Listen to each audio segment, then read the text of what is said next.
সারাদিন রোজা শেষে ইফতার করার পরে সেহরিতে খাওয়ার জন্য ভীষণ উপকারী একটা জিনিস বানিয়ে নিলাম। চলুন তাহলে দেখা যাক। সুপ্রিয় দর্শক, আসসালামু আলাইকুম, সবাইকে ওয়েলকাম। আর এটা যখনই কোনো কিছু খেতে ইচ্ছা করবে না, এই জিনিসটা বানিয়ে নেবেন, দেখবেন যে এটা দিয়েই শুধু ভাত খাবেন, আর কোনো কিছু লাগবে না। আশা করি ভালো লাগবে। এখানে 2টা গাজর নিয়েছি, একটা বিটরুট নিয়েছি, আরও একটু অন্য ভেজিটেবল নিব। আগে এই 2টাকে ভালো করে ছুলে কেটে ধুয়ে নিয়ে আসলাম। আগে ছুলে তারপরে ধুয়ে তারপরে কেটেছি।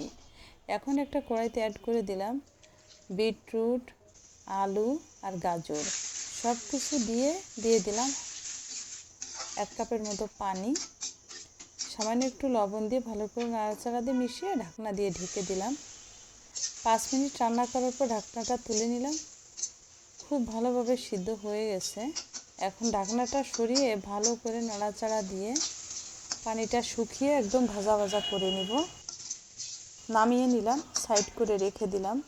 একটা প্যানে সামান্য সরিষার তেল দিয়ে দিলাম 5-6 কোয়া রসুন, 7-8 শুকনো মরিচ, সব কিছু লাল লাল করে ভেজে উঠিয়ে নিলাম। দিয়ে দিলাম পেঁয়াজ 1/2 কাপ,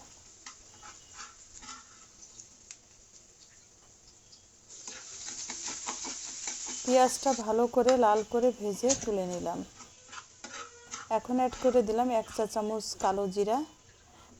কালো জিরাটাও ভালো করে ভেজে তুলে নিয়ে এদিকে যে সবজিগুলো সিদ্ধ করে রেখেছিলাম ওইটা ভালো করে পাটায় পেস্ট করে নিয়ে আসলাম।